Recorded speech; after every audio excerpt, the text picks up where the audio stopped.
In today's video, I'm going to teach you how to import an SVG file from Illustrator into Blender. This process is an essential skill for anyone looking to combine the powerful illustration capabilities of Adobe Illustrator with Blender's robust 3D modeling and rendering functionalities. Whether you're a seasoned 3D artist or just starting, importing vector graphics can provide a clean and flexible foundation for your 3D projects. First, let's open up Blender. If you haven't already, you'll find the Blender icon on your desktop, or by searching for it in your applications. Once Blender is up and running, you'll be greeted by the default interface. You'll notice the main menu running across the top of the screen. This is where we begin our import process.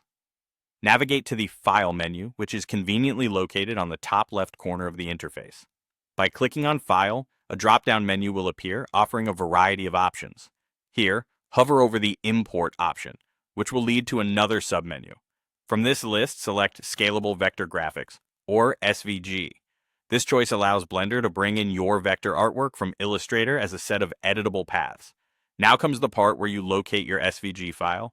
A file browser window will pop up showing the directories and files available on your computer. It's similar to what you'd see when opening a file in most software. Browse through your folders to find where you've saved your Illustrator file in SVG format. Selecting this file is simply a matter of clicking on it once, and then you'll proceed by clicking the Import SVG button, usually found at the top right corner of the file browser window. Upon importing, your artwork will appear in the main Blender workspace. However, one thing to note is that the resulting curves typically import at a small size.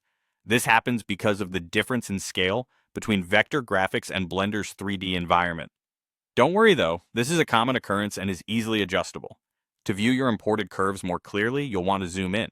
You can do this quickly by using the middle mouse button, or if you're using a trackpad, the pinch gesture. Alternatively, you can use the Zoom to Selection feature by pressing the period key on your keyboard, allowing for a closer look at your artwork straight away. Now that your SVG file is successfully imported, you can start modifying the curves, extruding them to add depth, or converting them to mesh for further detailed modeling.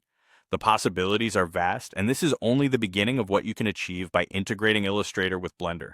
Remember, though, that practice makes perfect. The more you go through this process, the quicker and more intuitive it will become, empowering you to create more complex and intricate designs. Happy blending!